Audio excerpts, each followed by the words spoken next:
அஸ்ஸலாமு அலைக்கும் வரமத்துல்லாஹி வபரகாத்து. இன்றைக்கி நம்ம பார்க்க போகிற நியூஸ் வந்து சொன்னால், இப்போ நேற்று தான் ட்ரம்ப் சொன்னார், சரியாக அமெரிக்கா டைம் 8 மணிக்கு நைட் ஈரானுக்கு நாங்கள் நரகத்தை காட்டுவோம்ண்டு. ஆனால் அந்த நரகத்தை அவர் காட்டலை. ஏன்டா ஈரானை பற்றி தெரியும். இப்போ பேச்சுவார்த்தைக்கு முன் வந்துக்கிறார். ஈரானோட முக்கியமான 10 அம்சம், அந்த 10 அம்சத்துக்கு அமெரிக்கா டொனால்ட் ட்ரம்ப் பேச்சுவார்த்தைக்கு முன்னுக்கு வந்துக்கிறார். எப்படின்னு சொன்னால், அந்த 10 அம்சம் ஒன்று ஹோர்மோஸ் எங்களோட கட்டுப்பாட்டில் இருக்கும்.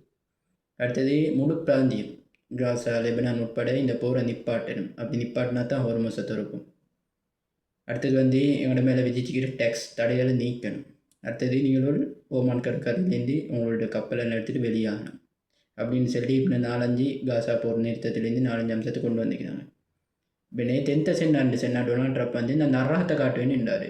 8 மணிக்கு அமெரிக்கா டைம். ஆனால் அவர் நரகத்தை காட்டல. அவருக்கு அங்கே நரகம் 10 கிடக்குதுன்னு சொன்னால் அவரோட பெரிய ஆயுத கிடம் கொண்டு 10 நரகம் ஆகிக்குது. அவர் ஈரானை காட்ட போன நரகம் அவர் ஆயுத கிடங்களை காட்டிக்குது.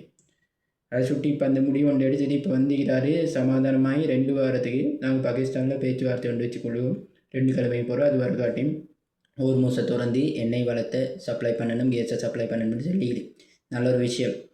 ஆனாலும் இந்த யுத்தம் நிற்கிற மாதிரி இல்லை. அடுத்தது வந்து கட்டார் ஸ்கூல் 2 வாரத்துக்கு மூடிக்குது.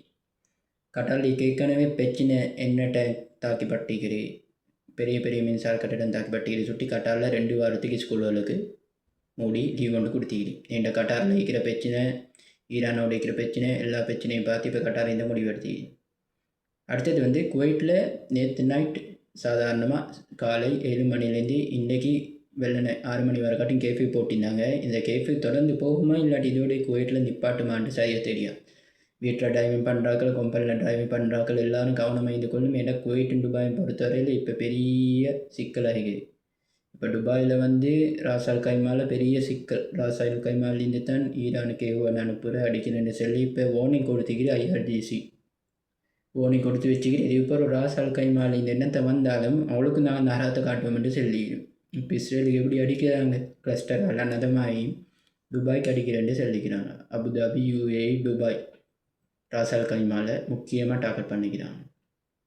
அடுத்தது வந்து என்ன சொன்னால், இப்போ இவர் சென்னமாகி ஈரானுக்கு இப்போ 2 வாரம் பேச்சுவார்த்தை கொடுத்துக்கிறாரு. ஆனால் இஸ்ரேல் சொல்லுது நாங்கள் இதுக்கு ஒத்துக்கொள்கிறோம், ஆனால் லெபனானோட இந்த போரை நிப்பாட்ட மாட்டோம். ஆனால் ஈரான் இதுக்கு எப்படி ஒத்துக்கொண்டேன்னு சொன்னால் எல்லா போரையும் நிப்பாட்டணும். அப்படி நிப்பாட்டினா தான் ஹோர்மோஸை திறப்பேன். அப்போ இது வந்து இஸ்ரேல் இன்னொரு உள்குத்து செய்தி.